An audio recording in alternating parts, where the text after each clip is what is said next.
일단 오늘 경기에서 이 프랑스의 전형적인 특징이 몇 가지 나타났어요. 일단은 특히나 데샹 감독이 밸런스를 아주 중요하게 생각하는 감독이다 라는 게 또다시 드러났거든요. 오늘 선발 라인업만 봐도 그렇습니다.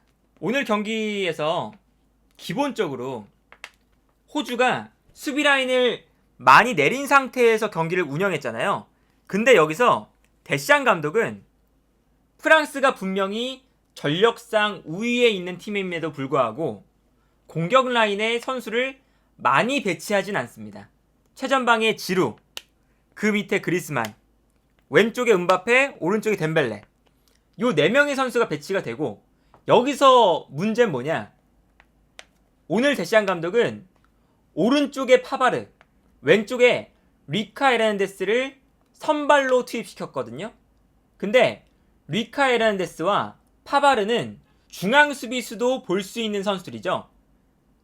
그러다 보니까 여기서 이 두 선수의 역할은 오버래핑을 나가는 것이 아니라 살짝 중앙으로 들어와서 역습에 대비하는 역할이었습니다. 근데 중원에서도 라비오와 추아메니, 이 두 선수가 있는데 라비오는 그래도 공격에 가담할 때가 몇 번 있긴 하지만 어쨌든 기본적으로는 후방에 6명의 선수가 남아있는 전형이었어요. 그래서 분명히 호주는 10명의 선수, 10명의 필드 플레이어가 모두 수비하고 있는데 프랑스는 공격적인 자원이 한 4명 정도, 혹은 이제 라비오가 올라가면 5명까지 늘어나는, 그러니까 공격 숫자를 그렇게 많이 두지 않는 모습을 보여줬습니다. 경기 장면을 보면 이런 모습이 나타났죠.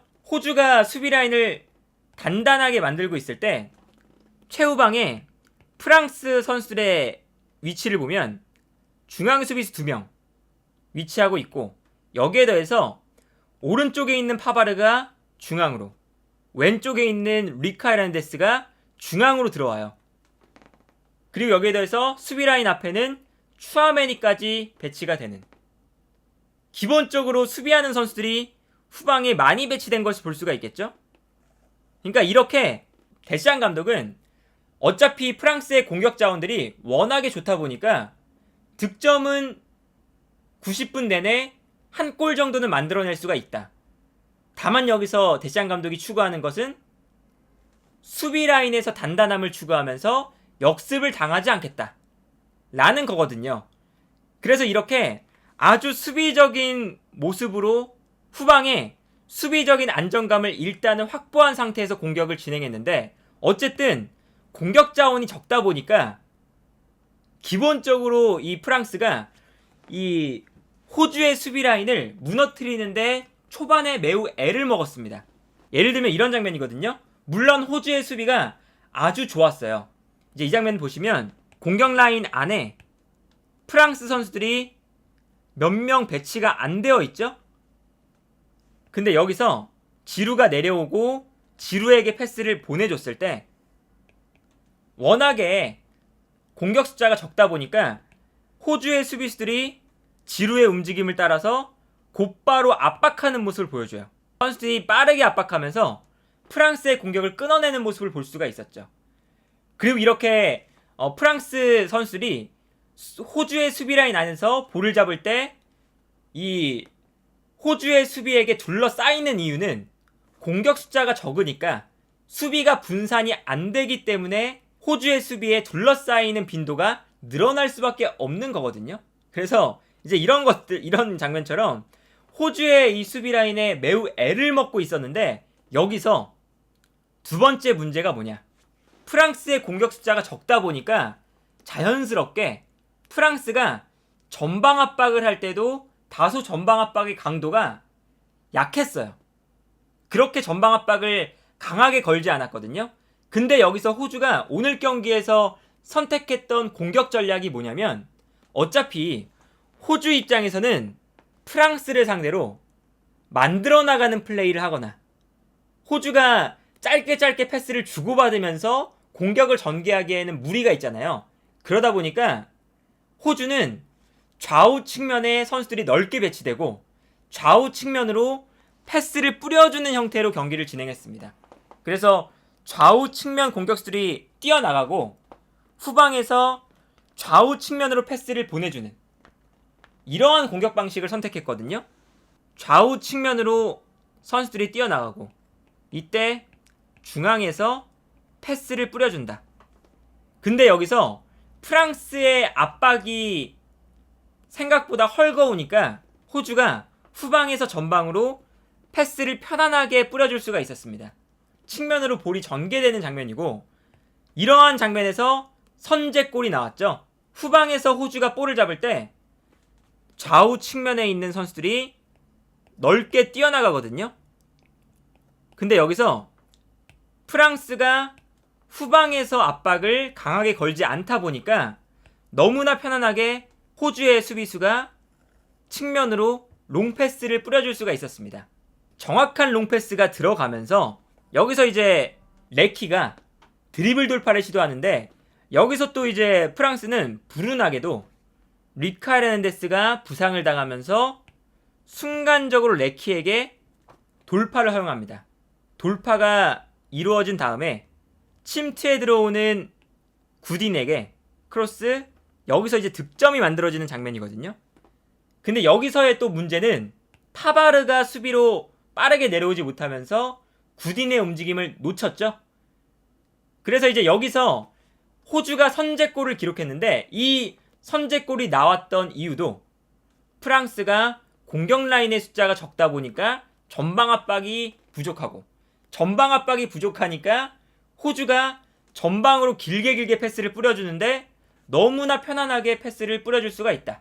근데 여기서 프랑스가 선제골을 실점한 다음에 따라갈 수 있었던 이유는 왼쪽 풀백인 리카 헤르난데스가 첫 번째 골을 실점할 때 무릎에 부상을 당했죠. 그래서 이게 살짝 좀 심각해 보이는 부상을 당했는데 리카 헤르난데스가 부상으로 나가고 테오 헤르난데스가 들어왔거든요. 형이 나가고 동생이 들어왔죠.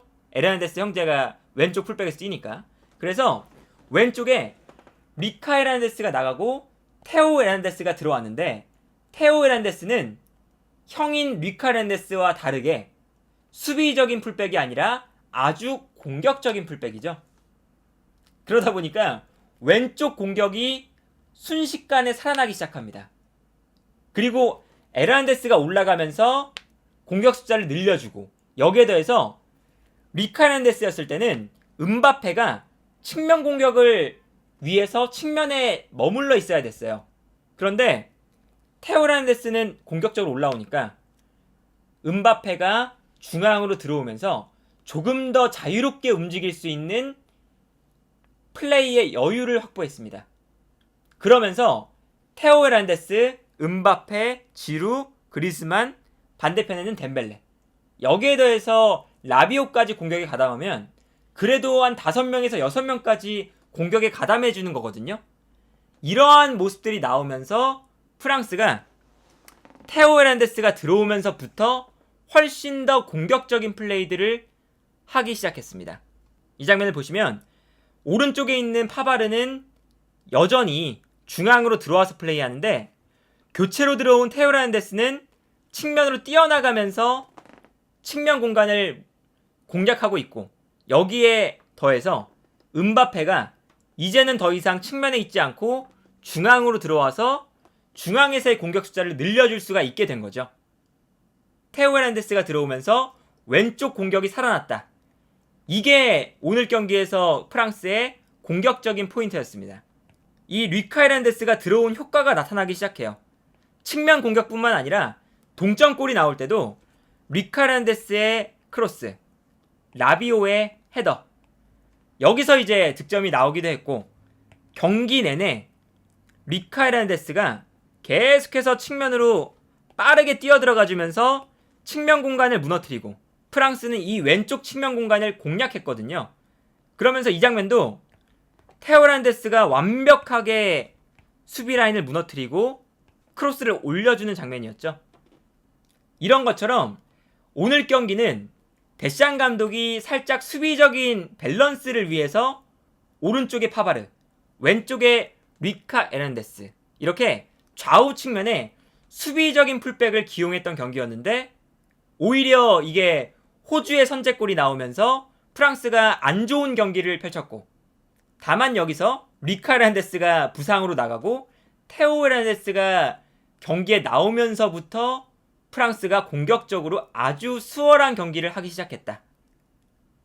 이제 그러다 보니까 이 프랑스가 이제 오늘 경기뿐만 아니라 앞으로 경기를 해 나가면서 좀 생각을 해야 될 부분들이 있는 것 같아요. 어떤 게 있냐? 프랑스가 데시안 감독이 밸런스를 유지하는 것은 좋은데 어쨌든 공격적인 측면에 어느 정도 비중은 있어야 되니까 조금 더 공격적인 자원들을 투입해서 공격적인 경기를 펼쳐야 하지 않을까. 왜냐면 프랑스를 상대로는 웬만한 팀들은 수비적으로 경기를 하거든요. 그렇다면 뭐 지루, 그리즈만, 음바페, 덴벨레 이 4명의 선수만으로는 상대 수비를 무너뜨리기는 다소 어려움이 있다. 그리고 오늘 경기에서 새로운 기록이 나왔습니다. 지루가 2골을 터뜨리면서 지루가 프랑스 국가대표팀 최다 득점자로 올라섰습니다. 51골을 넣으면서 앙리와 공동 1위가 됐는데 오늘 이번 월드컵에서 지루가 한 골만 더 넣어도 단독으로 국가대표팀에서 최다 득점자가 되는 영광을 얻을 수가 있어요. 그리고 이제 지루가 사실은 저는 이번 월드컵에서도 지루가 프랑스 대표팀의 가장 중요한 선수라고 생각을 하는데, 사실 지난 월드컵에서 지루가 득점이 없었다는 이유로 월드컵을 우승했지만 지루가 비판을 많이 받았거든요. 근데 지루가 나오지 않으면 프랑스의 공격이 굉장히 답답합니다. 왜냐면 아까 말씀드린 것처럼 데시안 감독이 공격 숫자를 기본적으로 많이 두지 않는데 여기에 더해서 공격 라인에 지루가 빠지면 음바페, 그리즈만, 덴벨레 이렇게 포스트 플레이를 할 수 있는 선수가 단 한 명도 없어요.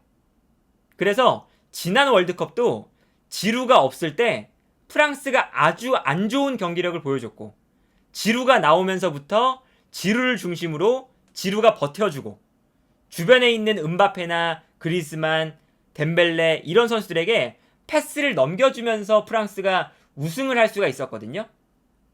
이제 그렇기 때문에 사실 프랑스 대표팀에 지루가 뭐 단순히 득점뿐만 아니라 플레이를 하는데 아주 큰 도움을 주는 선수고, 그렇기 때문에 이 지루의 존재는 프랑스 대표팀에 득점 그 이상의 영향력을 발휘하는 선수다.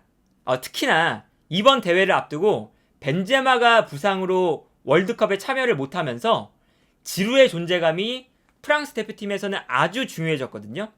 그래서 이번 대회에서도 지루의 영향력이 매우 클 것이다. 그리고 지루가 이번 대회에 앙리를 넘어서 프랑스 국가대표팀 최다 득점자로 올라설 날이 얼마 남지 않았다.